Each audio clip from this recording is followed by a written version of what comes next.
Hello दोस्तों, प्रतिमा GS academy पे आप सभी का स्वागत है। दोस्तों, आज हम चर्चा करेंगे अर्थव्यवस्था पर, अर्थशास्त्र पर।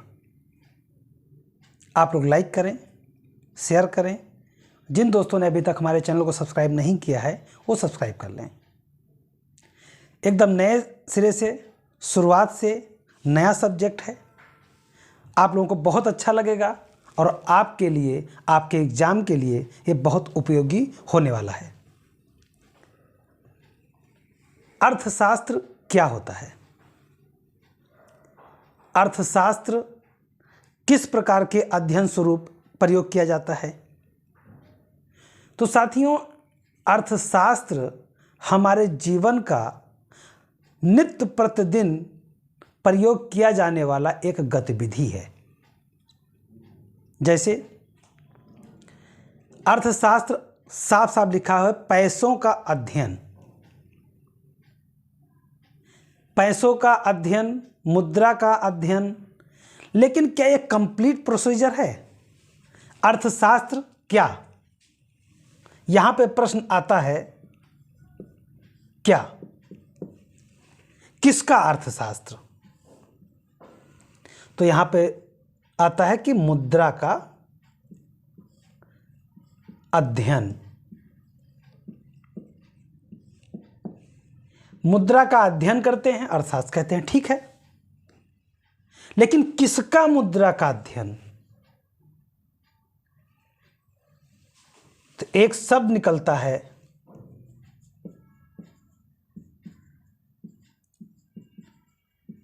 अर्थव्यवस्था। लोग कहते हैं अर्थव्यवस्था कैसी है? जैसे पहले प्राचीन समय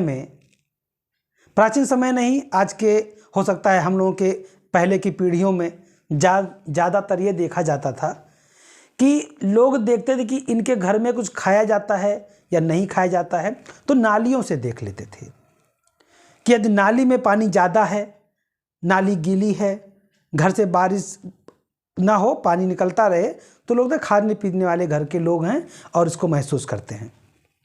तो ये क्या? इनके पास पैसा है, इनके पास अधिशेष है।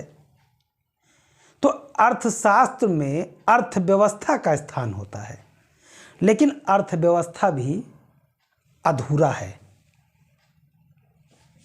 क्यों? अब यहां पे आता है अर्थव्यवस्था,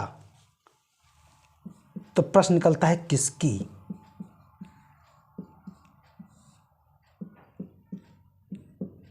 किसकी अर्थव्यवस्था? तब जुड़ता है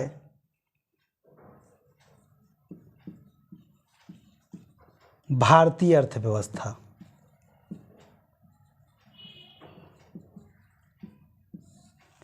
अमेरिकी अर्थव्यवस्था,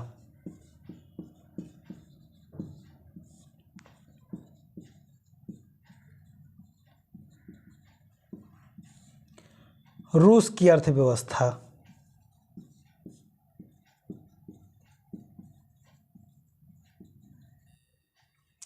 रूस की अर्थव्यवस्था। अब देखिए, ये अर्थ देता है, यानी हमें अर्थशास्त्र का अध्ययन करना है तो हम मुद्रा का अध्ययन करेंगे,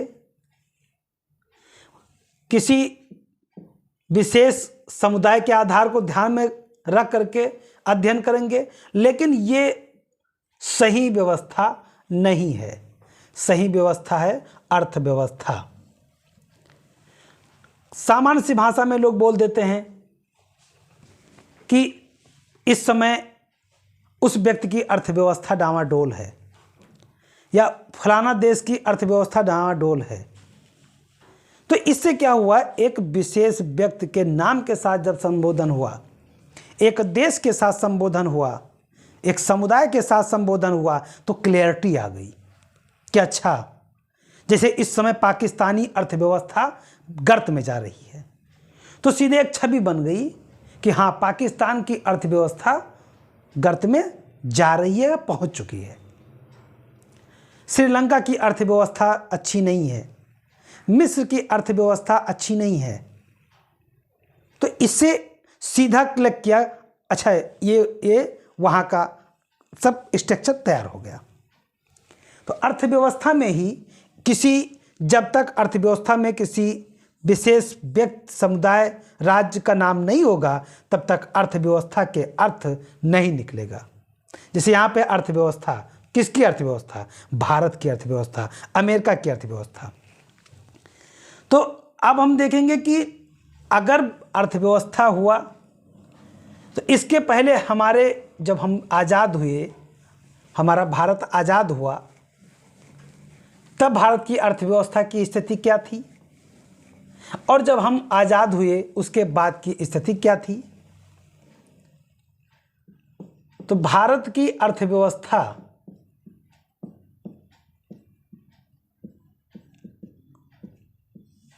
इसे हम बांट लेंगे दो भागों में। जैसे एक विज्ञापन आता है फेयर एंड लवली का, कि जब मैं फेयर एंड लवली लगाना शुरू की तो एक सप्ताह पहले मैं ऐसी थी और उसके बाद मैं ऐसी हो गई। उसी तरह का अर्थव्यवस्था को समझिएगा, कुछ नहीं है, सबसे आसान विषयों में से एक है। और अर्थव्यवस्था को समझने के लिए अपने जेब खर्चे को समझ लीजिए। हर व्यक्ति जो तैयारी कर रहा है, बच्चा कोई भी हो, उसे एक महीने का पूरा खर्चा मिल जाता है।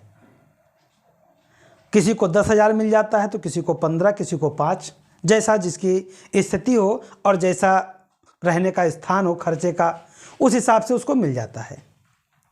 अब उसे पूरा माह चलाना होता है। भाई मेरा अर्थव्यवस्था खराब ना हो, 1,000 रुपया रूम किराया देना है, 1,000 रुपया चाय का देना है, 2,000 रुपया खाने का देना है, 500 रुपया मूवी का देना है, 500 बच गया तो पेन भी लेना है, मतलब उसी 5,000 में समेट लेंगे। तो यही अर्थव्यवस्था है, यही अर्थशास्त्र है, कुछ है नहीं इसमें। बहुत आसान है और बड़े आसान तरीके से आप समझिएगा। आज़ादी से पहले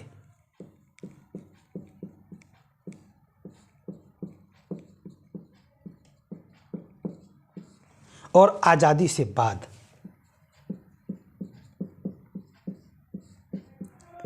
आज़ादी से बाद आप एक नाम सुने होंगे रमेश चंद्र दत्त का। ये बहुत बड़े अर्थशास्त्री हैं। इन्होंने एक पुस्तक लिखी है, Indian economy in British period. British कालीन यानी ब्रिटिश भारत कालीन भारतीय अर्थव्यवस्था। उसमें उन्होंने बताया है कि किस प्रकार से हम गुलाम भारत में अपनी अर्थव्यवस्था के लिए सोचते थे, समझते थे। तो आज़ादी से पहले हमारी भारतीय अर्थव्यवस्था कैसी थी और आज़ादी के बाद हमारी अर्थव्यवस्था कैसी हुई। आज़ादी के पहले मतलब हम क्या थे? हम गुलाम थे। किसके? अंग्रेजों के। हम अंग्रेजों के गुलाम थे, मतलब हम दास थे। और यूरोप में दास का मतलब जंजीरों में जकड़ा हुआ वो व्यक्ति जो खाने के लिए भीतर से, नहाने के लिए भीतर से, काम तो करना पड़ेगा और उसके ऊपर कोड़े भी बरसे। तो हमारे यहाँ पे हमको गुलाम बना के रखा गया था। इनकी नज़र हमारे धन संपदा पे थी।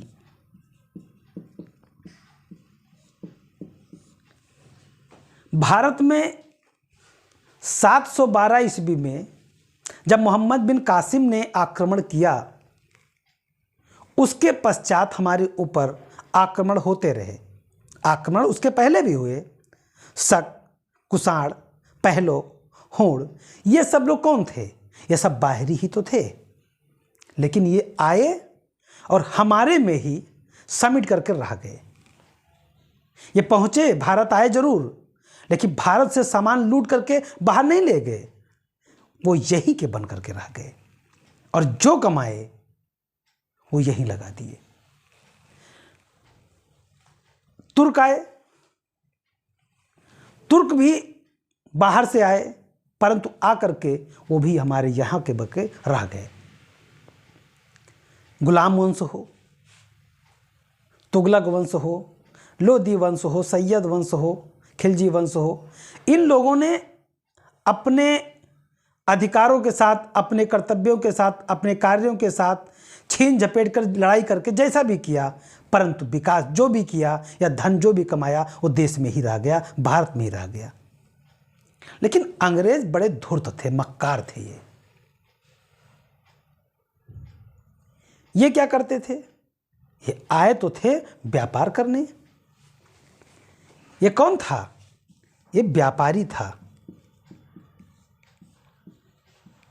तो इसके पहले जो आए कौन थे? इसके पहले आए तो वो राजनैतिक लुटेरे थे।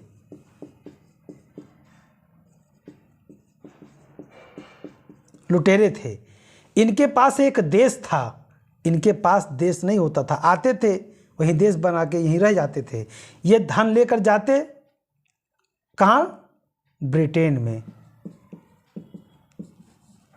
तो आप ये समझिए कि जब तक ईस्ट इंडिया कंपनी का आधार चला और उसके बाद ये राजनीतिक गतिविधियों में आए, भारत को केवल लूटे लेकर चले गए।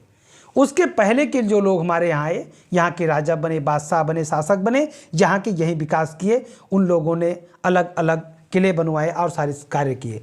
परंतु जब अंग्रेज आए तो ये धन लूटना शुरू किए। अब अगर ये जब धन लूटेंगे तो हमारी अर्थव्यवस्था कैसी होगी? इन्हीं का एक अधिकारी कहता है कि हमारी अर्थव्यवस्था, हमारी जो पॉलिसी है कुछ इस तरह की है कि हर अच्छी वस्तुएं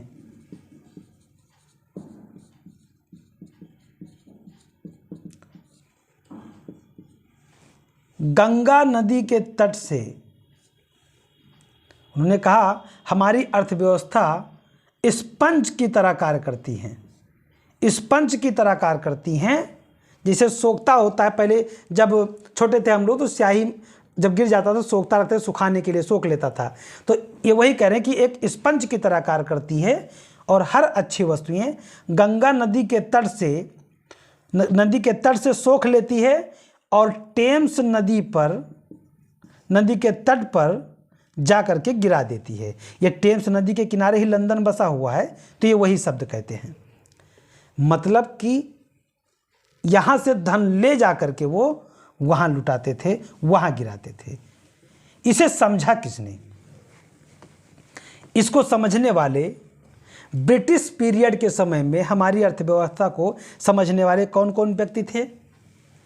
उसमें सबसे पहला नाम आता है दादा भाई नौरोजी की।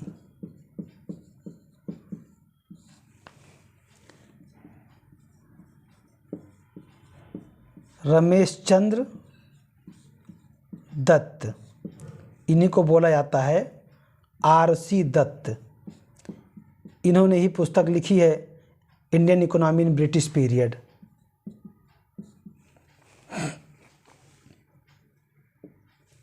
और इनके साथ साथ अन्य और व्यक्ति थे जिन्होंने भारतीय अर्थव्यवस्था के बारे में ब्रिटिश पीरियड, आज़ादी के पहले की बात है, कि इस पे चर्चा की है।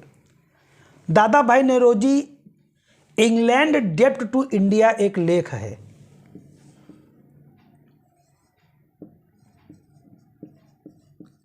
इंग्लैंड डेप्ट टू इंडिया एक लेख प्रकाशित किए थे और इसमें इन्होंने बताया था कि किस तरह से अंग्रेज भारत का धन निकाल करके और ले जा करके वो वहाँ ब्रिटेन में, लंदन में छोड़ देते हैं।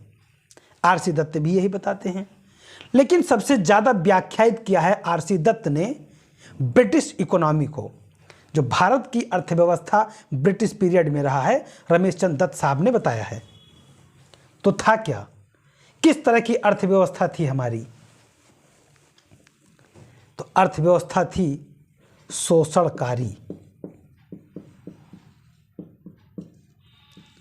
शोषणकारी अर्थव्यवस्था।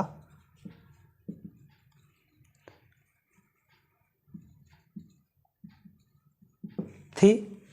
इसमें शोषण कैसे करते थे? पहले तो लगान व्यवस्था थे।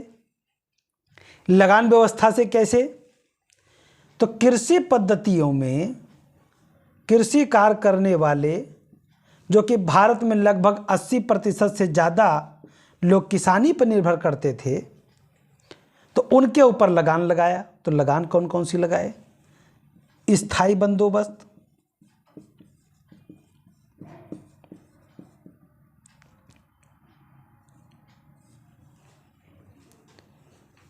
रैयतवाड़ी बंदोबस्त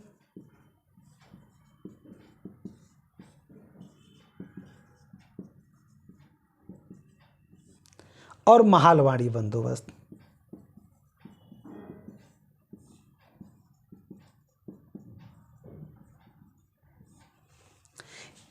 स्थायी बंदोबस्त को ही इस्तमरारी बंदोबस्त कहा जाता है। ये कब लाया गया? तो ये लाया गया लॉर्ड कॉर्नवालिस के द्वारा।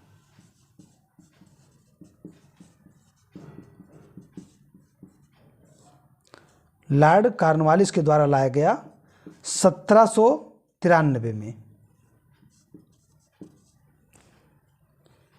रैयतवाड़ी कब लाया गया? तो ये सबसे पहले 12 महल में लगा 1792 में, 12 महल में, और इसके जन्मदाता थे कर्नल रीड।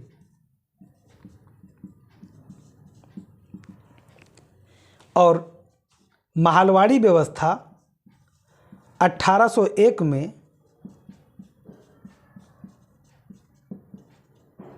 लॉर्ड मैकेंजी की देन है।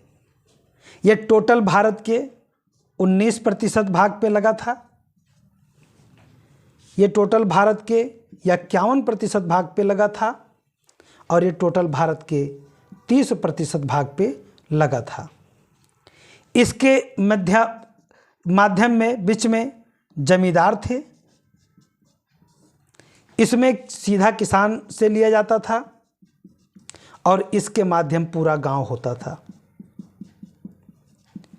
मतलब अंग्रेजों ने एकदम जकड़ रखा था। और उसके बाद में क्या हुआ कि नकदी व्यापार करना, नकदी कृषि करने के लिए प्रेरित करना, उनके साथ ददनी व्यवस्था दे करके, ददनी व्यवस्था होता था नगद स्वरूप दे करके उनसे कृषि करवाया जाए, कच्चे माल उत्पादित करने के लिए।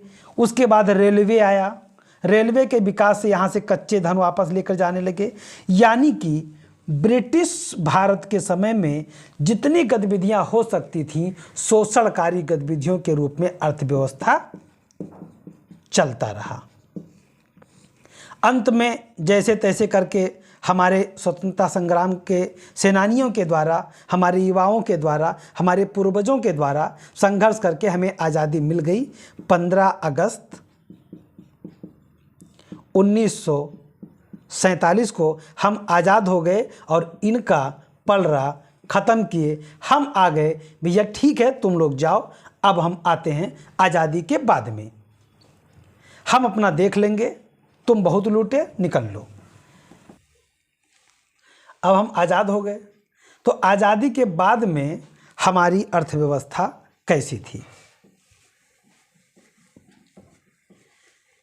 अब जब आज़ाद हो गए तो हमारे सामने अर्थव्यवस्था को लेकर के 3 विकल्प था। 3 विकल्प।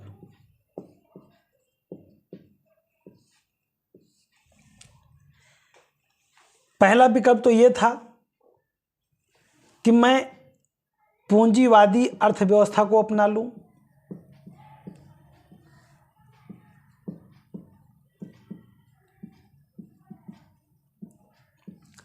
पूंजीवादी अर्थव्यवस्था को अपना लूं।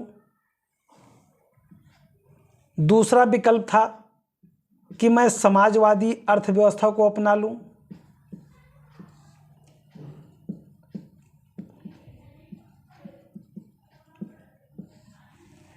और तीसरा विकल्प मेरे पास ये था कि मैं दोनों, ना तो इसे अपनाऊं ना तो इसे अपनाऊं, और दोनों के मध्य के भाग को अपना लूं। यानी कि मिश्रित अर्थव्यवस्था को अपना लूं।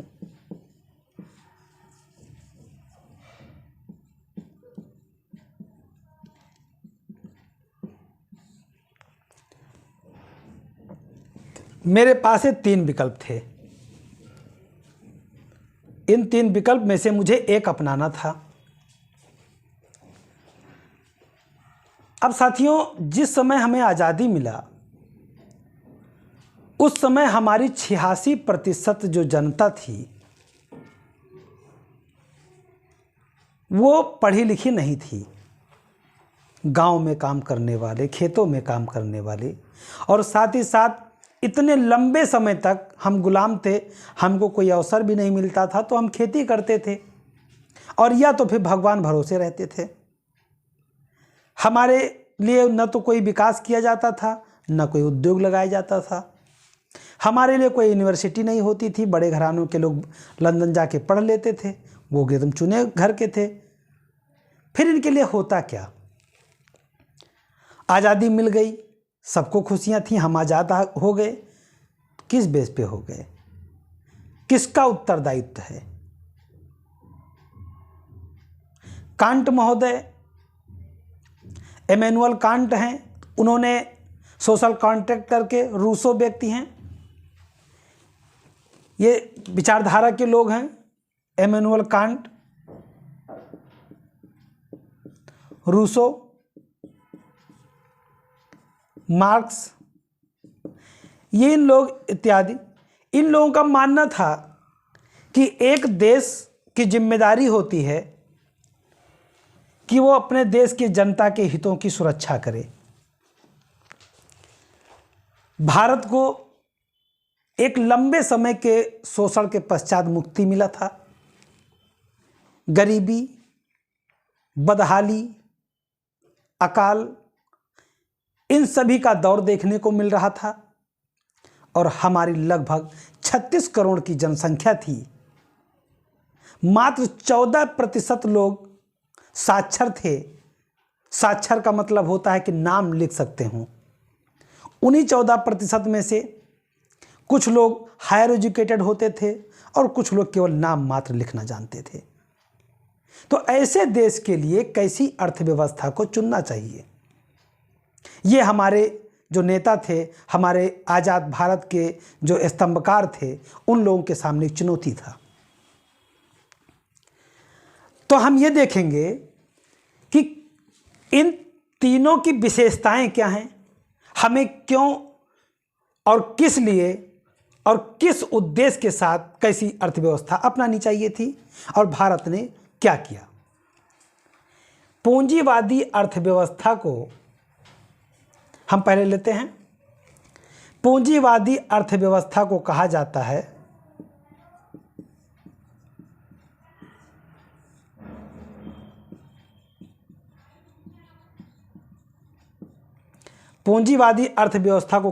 है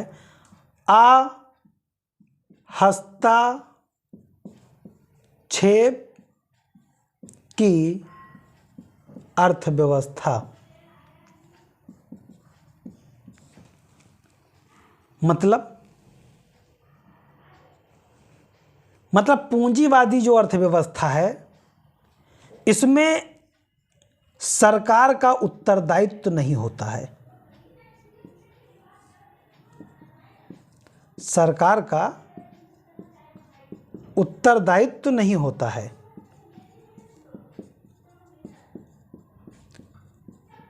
सरकार का उत्तरदायित्व नहीं होता है, तब किसका उत्तरदायित्व होता है? निजी व्यक्ति का।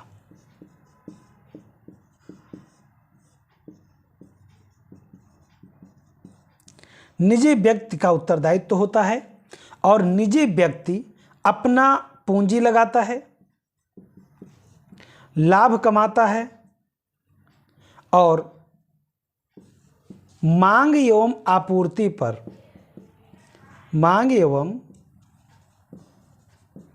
आपूर्ति पर निर्भर करता है कि उत्पादन कैसा होगा। उत्पादन कैसा होगा, यानी कि जो उपभोक्ता हैं उपभोक्ता हैं, इनके पसंद से और इन्हीं के डिमांड से, यानी इन्हीं के मांग से पूंजीवादी अर्थव्यवस्था में उत्पादन होता है। यहाँ पर ज़्यादा से ज़्यादा लाभ कमाने की प्रवृत्ति होती है। तो क्या ऐसी अर्थव्यवस्था विश्व में कहीं है? तो है। पश्चिमी देश कहाँ पे हैं? एग्जाम्पल, उदाहरण स्वरूप अमेरिका, यूरोप,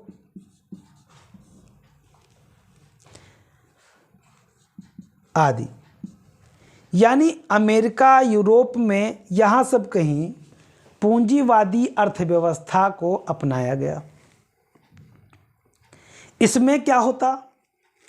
इसमें पूंजीपतियों के हाथ में पूरा सब अर्थव्यवस्था कैप्च कर लेता।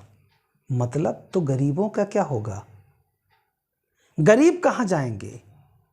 जिनके पास न तो संसाधन है, जिनके पास ना तो कोई स्किल है, ना कोई कौशल है, जो पढ़े लिखे नहीं हैं, वो कहाँ जाएंगे?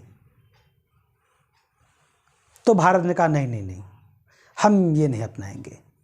हमारी 80% जनता तो भैया बेरोजगार है, निरक्षर है, हम तो उनके रोटी देने के लिए आए थे। और महात्मा गांधी जी आज़ादी के समय कहते रामराज लाएंगे।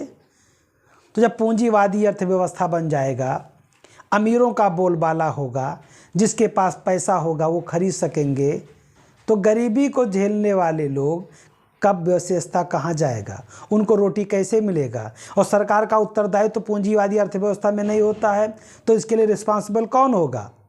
कौन जिम्मेदार होगा? तो भारत ने कहा नहीं, पूंजीवादी नहीं अपनाते हैं। इसलिए भारत ने पूंजीवादी अर्थव्यवस्था को अपनाने से मना कर दिया।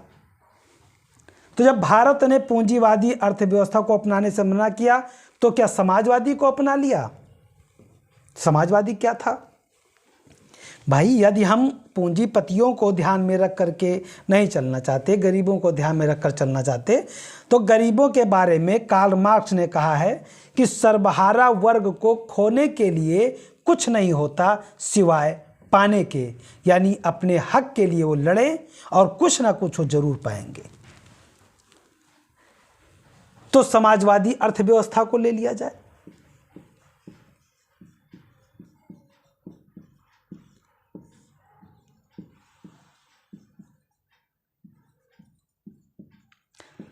अब समाजवादी अर्थव्यवस्था जो है, इसे साम्यवादी अर्थव्यवस्था भी कहा जाता है।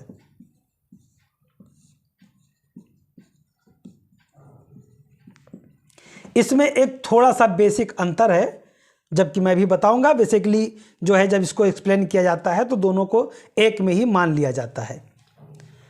तो इसमें क्या विशेषता थी? इसमें विशेषता ये था कि इसमें मालिक सरकार होता है।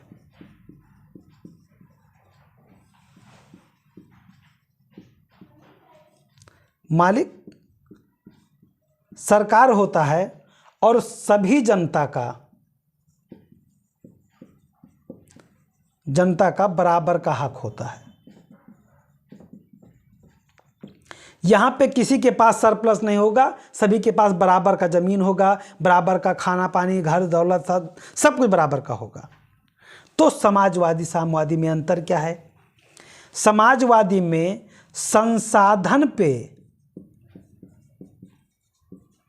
संसाधनों पर सरकार का कब्जा होगा, परंतु श्रम पर नहीं होगा। श्रम पर नहीं होगा मतलब लेबर पर नहीं होगा, व्यक्ति पर नहीं होगा, काम करने वालों पे नहीं होगा। और साम्यवादी में मतलब है कि दोनों पर, संसाधन और श्रम दोनों पर सरकार का कब्जा होगा। तो क्या ये कहीं उदाहरण है? तो ये उदाहरण है रूस का और ये उदाहरण है चीन का। अब यहां पे किसी पूंजीपति से कोई मतलब नहीं है। यहाँ कोई पूंजीपति नहीं, किसी के पास विशेषाधिकार नहीं, सब लोग साथ में चलो खेत में काम करो, खाने को सबको मिलेगा। अब भाई भारत ने सोचा कि ये तो बहुत खराब है, अगर हम ऐसा करते हैं तो साझा काम बाझा होता है। हर कोई कहे भाई जाके तुम कर लो, खाने को तो बराबर मिलेगा, करूं चाहे ना करूं। ये तो बहुत ही, भारत के लोग इनको जब तक आवश्यकता महसूस ना हो करते ही नहीं कुछ। भारत को जब तक अमेरिका कहेगा नहीं मैं क्रायोजेनिक इंजन नहीं दूंगा, रूस कहेगा क्रायोजेनिक इंजन नहीं दूंगा, फ्रांस कहेगा नहीं दूंगा, तब इन्हें गुस्सा आता, अच्छा हमें कहते हो, लो क्रायोजेनिक बना दिए और विश्व के 6वां देश बन गए। मंगलयान नहीं बना पाओगे, ही कर दिए। भारत के तब वो जो साइंटिस्ट हैं इन्होंने कहा अच्छा हमको ललकार रहे हो, अरे का चुप साध रहा बलवाना के देश के हैं हम। हनुमान जी को नहीं बोले तो नहीं बोले, और जब जागे तो पूरा लंका को तहस नहस करने पहुंच गए, छलांगे मार दिए। हम उस देश के रहने वाले हैं, हमको ललकार रहे हो। वो मारे एकदम मंगलयानी पहुंचा दिए। तो भारत के लोग साझा काम तो बिल्कुल नहीं करेंगे, लेकिन अगर उनको कोई चुनौती दिया, जैसे लॉर्ड बर्किनहेड, इन्होंने कहा अगर दम है इतनी भारतीयों में तो बना के संविधान दिखाइए। नेहरू का अच्छा ये लो। अब जब 29 संघ थे, 29 संगठन थे, सबको नेहरू जी इकट्ठा कर लिए और सब साथ खड़े हो गए। अब बर्किनहेड को लगा हम तो हार जाएंगे। अब वो मुसलमानों को, मुस्लिम लीग को पेंचने लगा, अरे तुम कैसे मानोगे, अरे वो तो कुछ कही नहीं, तुम कैसे मानोगे। मुस्लिम लीग कह दिया भाई हम नहीं मानते, तब फेल हुआ। लेकिन चुनौती दे दे और बने ना, हो ही नहीं सकता। यहां पे भारत समझ गया क्या कि समाजवादी अर्थव्यवस्था भी सही नहीं है। अगर समाजवादी अर्थव्यवस्था में हम सबको बराबर कर देंगे तो उद्योग कैसे लगेगा, इंफ्रास्ट्रक्चर कैसे चलेगा। काम नहीं करेंगे तो सरकार के आगे केवल हम खाना देने तक रह जाएंगे, फिर क्या होगा। तो भारत ने कहा कि ना तो हम पूंजीवादी अपनाएंगे, ना तो हम पूर्णतः समाजवादी अपनाएंगे। ध्यान रहे, ना तो हम पूर्णतः पूंजीवादी अपनाएंगे और ना तो हम पूर्णतः समाजवादी अपनाएंगे। हम थोड़ा सा इसको अपनाएंगे, थोड़ा सा इसको अपनाएंगे, मतलब पूंजीवादी और समाजवादी हम बीच का अपनाएंगे और कहेंगे हम मिश्रित अर्थव्यवस्था अपनाएंगे। जरूरत पड़ी तो इस पे भी काम करेंगे, जरूरत पड़ी तो इस पे भी काम करेंगे। ऐसा क्यों किया गया? भारत ने मिश्रित अर्थव्यवस्था को क्यों अपनाया? बिना राज्य के सहयोग के गरीबी दूर नहीं होगी और बिना महत्वाकांक्षा के अमीरी नहीं आएगी। कहा गया है कि जिसका अभाव होता है उसी का भाव होता है।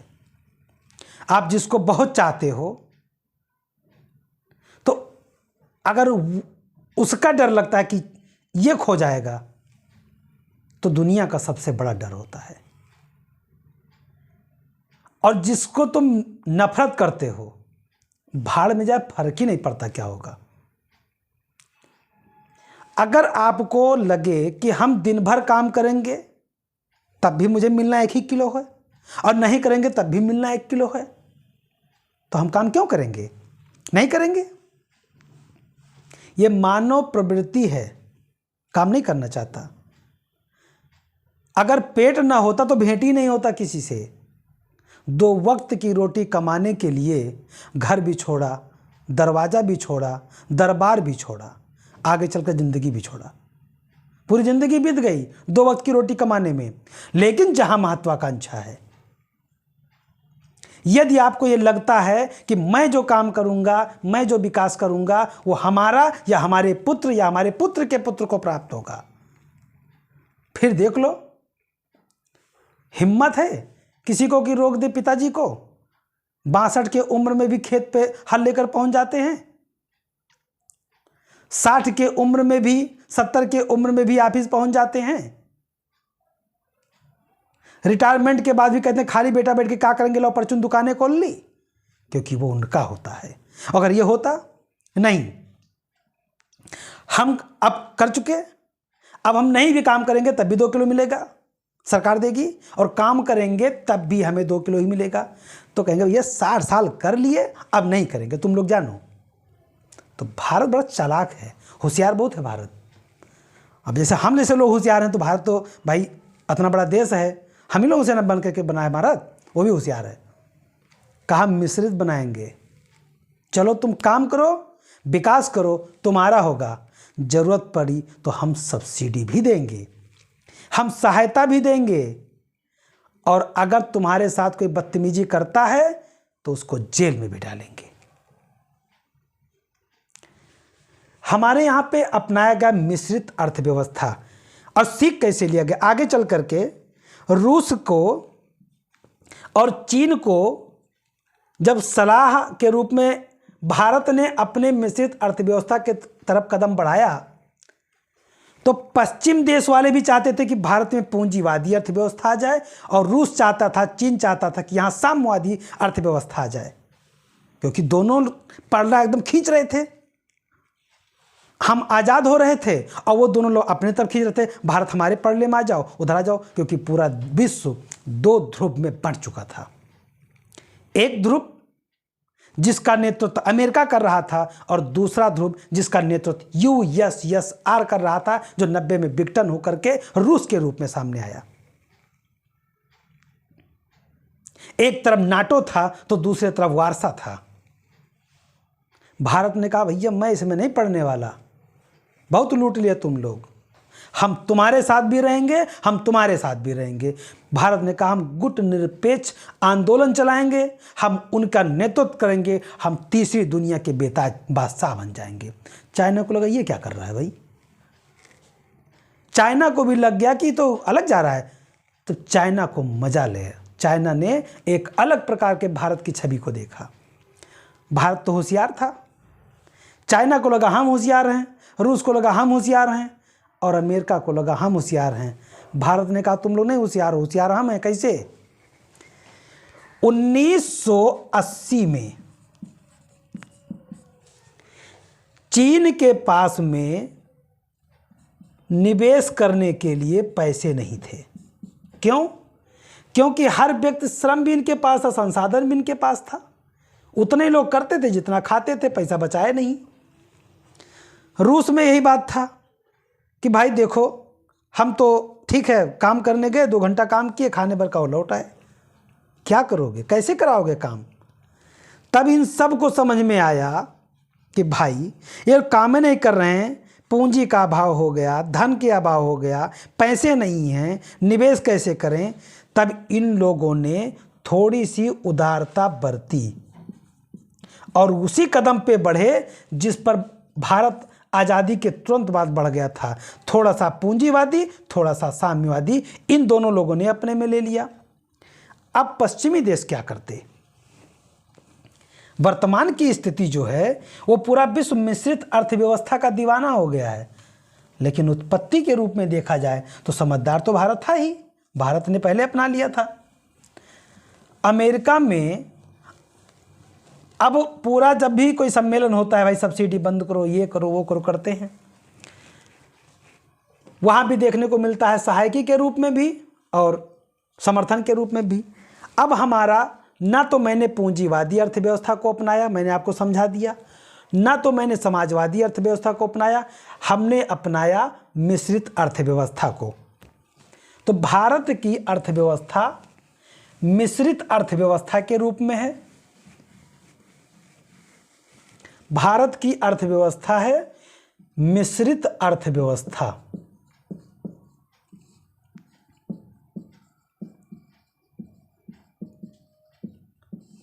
इसमें क्या है, सरकार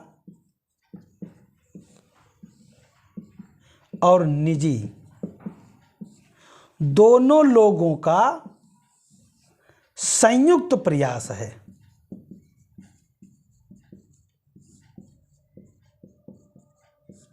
आप मेहनत करके आगे भी बढ़ सकते हो, जरूरत पड़ने पर सरकार सहयोग भी देगी। जो लोग नहीं मेहनत कर सकते, सरकार उनको सहायकी देगी। अंग्रेजी में सब्सिडी बोला जाता है और हिंदी में सहायकी बोला जाता है।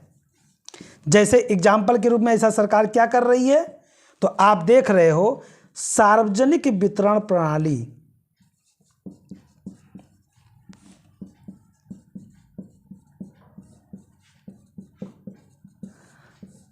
के द्वारा, सार्वजनिक वितरण प्रणाली के द्वारा सबको अनाज दे रही है,